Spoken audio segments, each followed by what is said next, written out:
Sa sunod na bahagi, sino pang mga may nais ipahayag?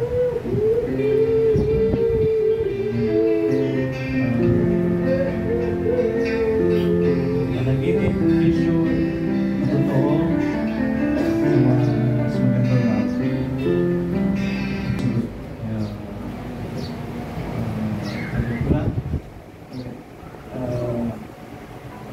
Nag-forward ako ng Senat nung nakaraang ng Biyernes. Amen.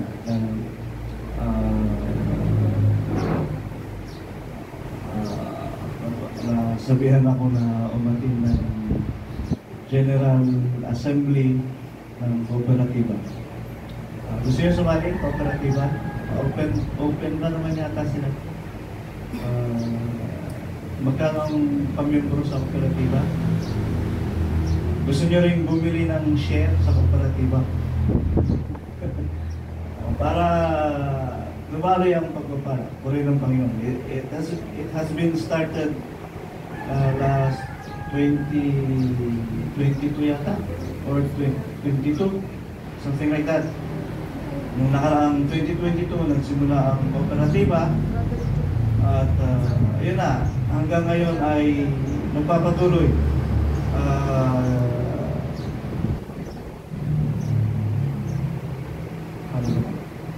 Hanggang ngayon ay nagpapatuloy. Yearly nagkakaroon ng election para sa mga board of directors. Kaya importante yung presensya namin kahapon para magkaroon ng forum at lahat ng mga mapag-usapan ay maging valid. At yun nga, may isa katuparan yung mga bagay na pag-uusapan. At sa pagpapatuloy nung samahan na yun.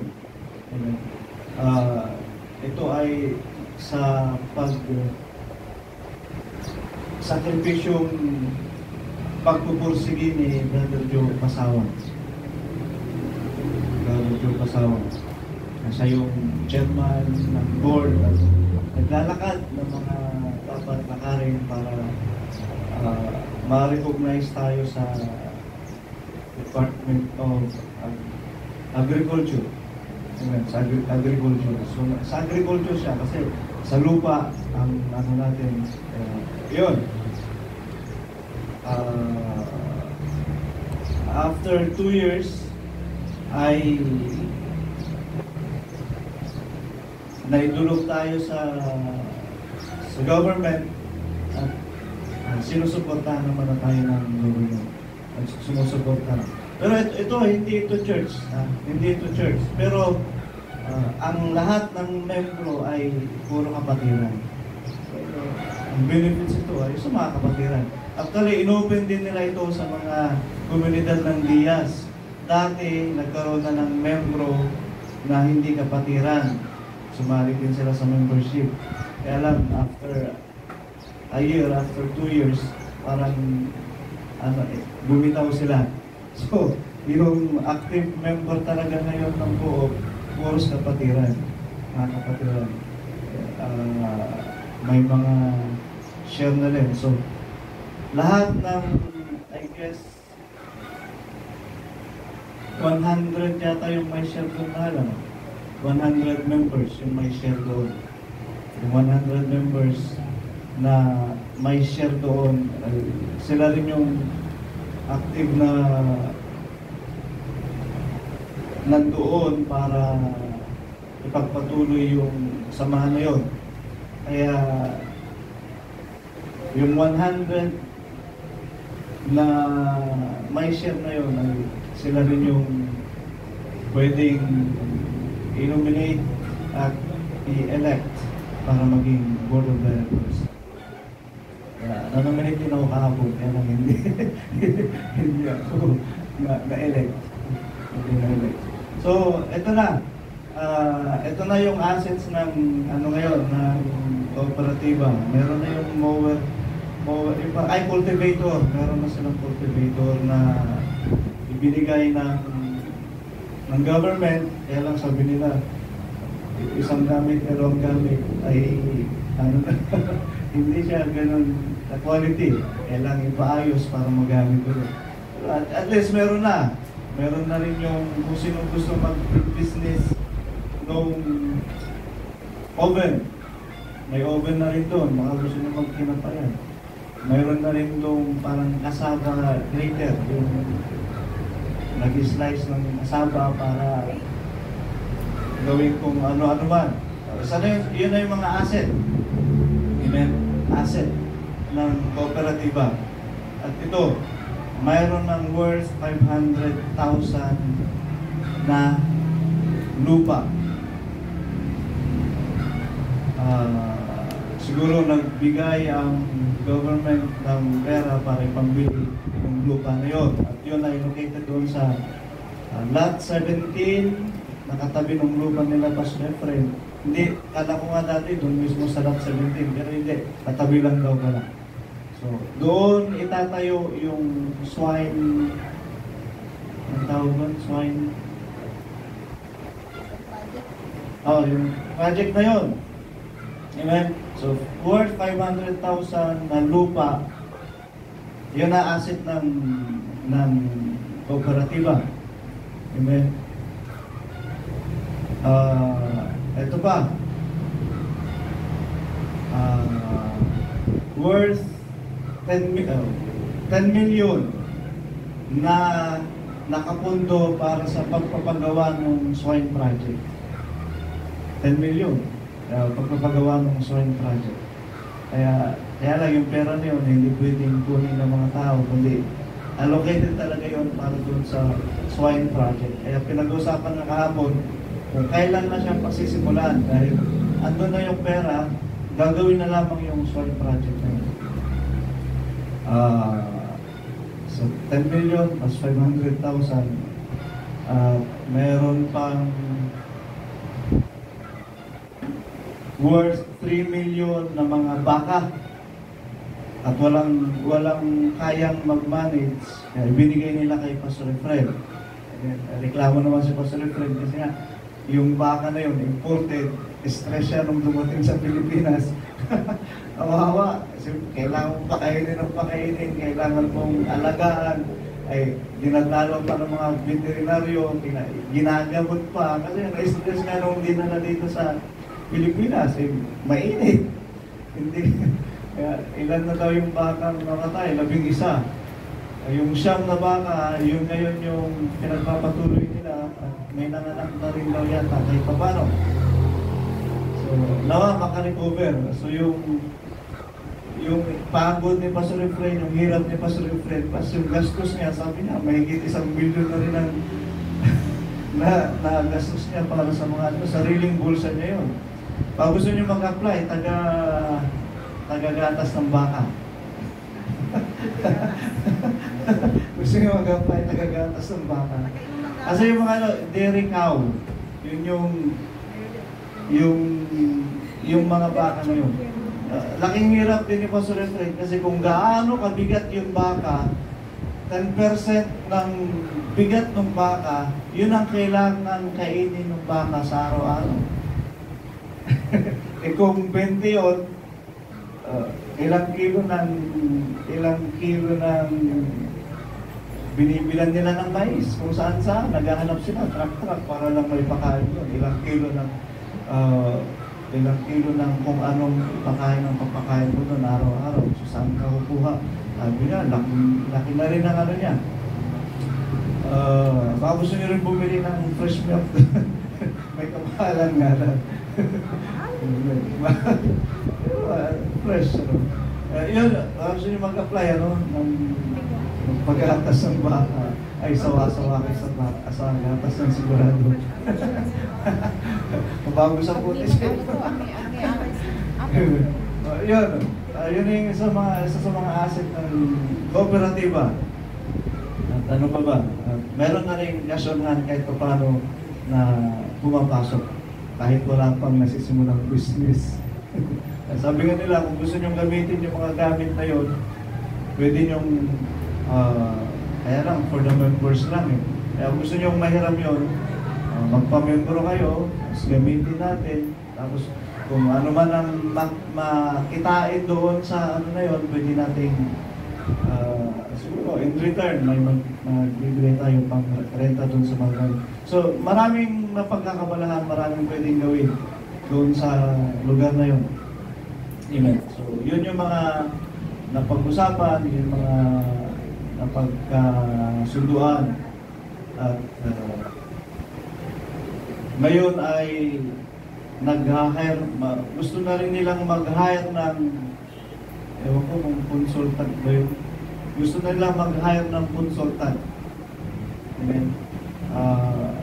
Sabi nila, ipopost nila yun, mag-hire sila, mas maganda kung kapatiran, qualification ay sila na bahala maglalagay ng qualification at sila rin ang pipili. Kung gusto nyo. Si Sister Carol bilang sekretary ng operatiba na yun, suko siya, sabi niya, ayaw na niya. Mahirap daw, nakapagod. Kung gusto nyo mahirapan, consultant.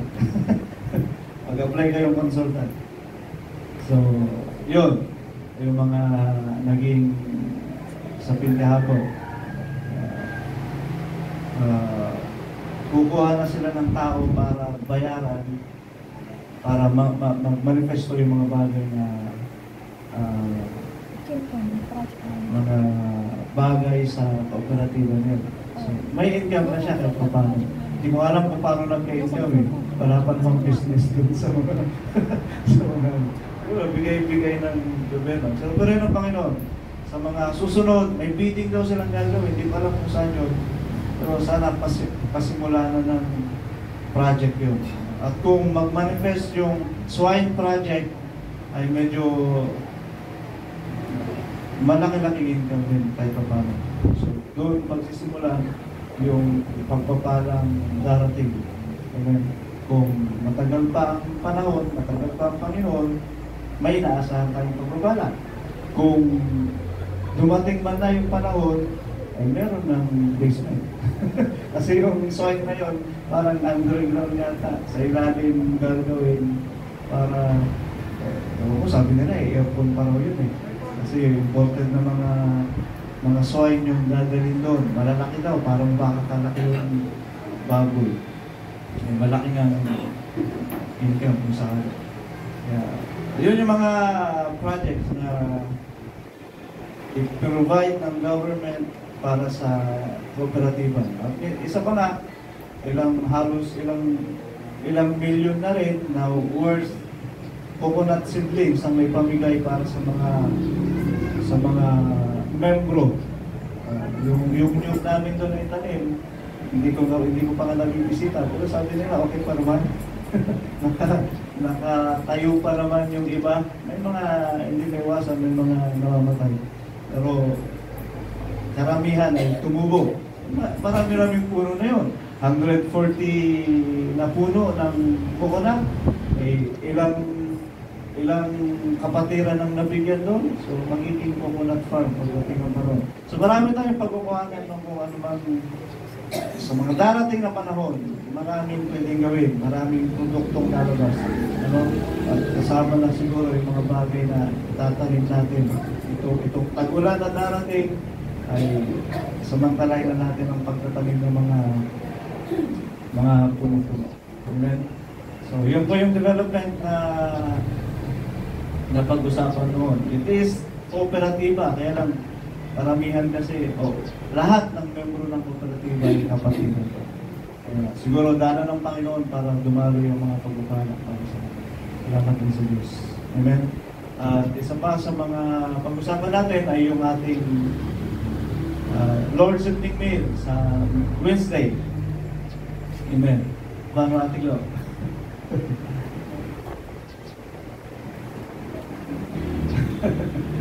Amen. Kaya, sino mga pupunta?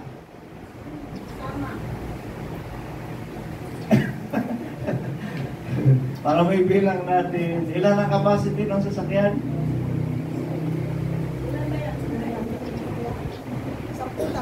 Sampo.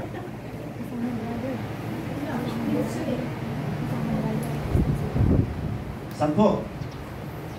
Sige. Sampo daw. Hindi kaya nagdagan.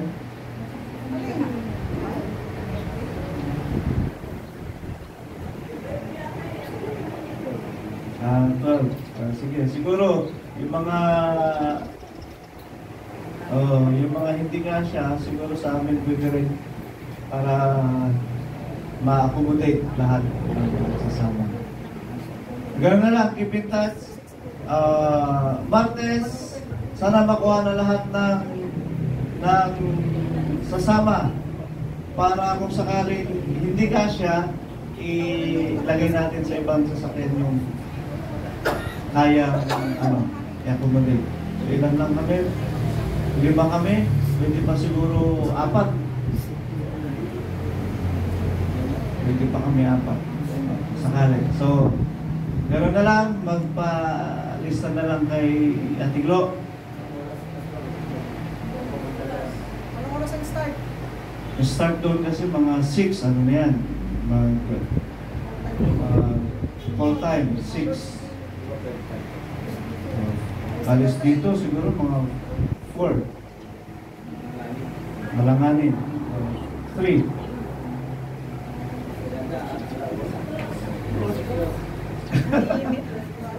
Para makapag-train ako. Tama, oo. Baka mauna pa sila sa ating doon. Wala sila. Kasi si Casey may activity sila ng ano na yun. Sabi ko sa mga bata, sa Wednesday half day na yun, susundin namin kayo ng hapon. Taso si Casey, meron silang film showing na atinan sa Organeta.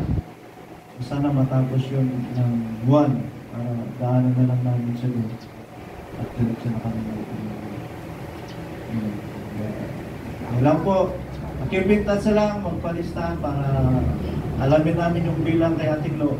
Then kung hindi ka siya, sa amin, pagkakasahin naman natin. Amen? Gawin natin itong isang kapistahan natin bilang bayan ng Diyos. Kasi sabi ko naman nakaraan, ang Israel may 7 kapistahan na sineselebrate. Maliban dun yung Jubilee. Amen? 7 kapistahan ng Israel. Kaya sabi ko sa atin, 6 pa lang ang nakikita kong pwede natin i-celebrate ng mga sa komunidad ng GOC, komunidad ng sila. So, let's say na talagang commemorate natin yun. Dahil bilin ng Biblia, do this in remembrance of me. Amen. Gawin nyo ito. Alay, yung pagputol-putol ng tinapay. Yung break-taking at yung pagsasama-sama. Do this in remembrance of me. Salamat sa Panginoon sa mga nais pang